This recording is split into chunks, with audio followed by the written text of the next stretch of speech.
Salam değerli əziz izləyicilərimiz. Bu günləri Binə bolluqda sizin üçün 2 sot yarımda 6 otaqlı evin çəkilişinə gəlmişik değerli dostlar.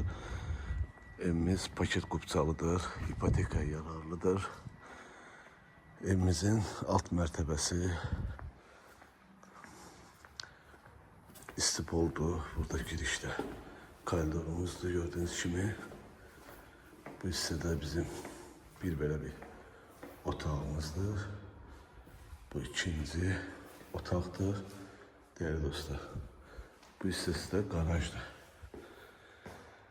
Garajımızdır. Burada hem sanuzel hem kombi otağıdır. Bu da istipolumuzun bütün sistemidir. Çəkilibdir garajdakı bu hissədə qapı. Değerli dostlar, evimizin üst mərtəbəsi də 4 otaqdır. Mətbəx və sanuzel qovşağı. Keçən indi evin dört bir tərəfi də zaborda değil. Hər tərəfinə də keçmək olur.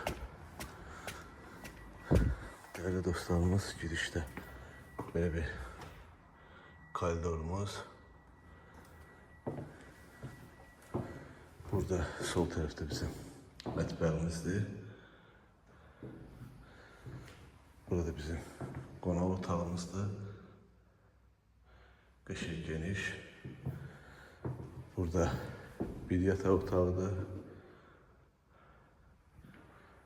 Bu ikinci yataq otağıdır. Burada bizim sanuzelimizdir. Aksesuarlar da her bir şey yerinde. Ve burada uşaq otağıdır. Değerli dostlar, evimiz paket qupçadır.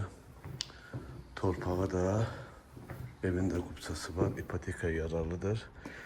Qiymət 142.000 manata deyilir. İnşallah gəldinizdə real alıcı ilə danışıb razılaşma olar. Allah alanda satanda xeyir versin dostlar. Bu ev sizin ola bilər.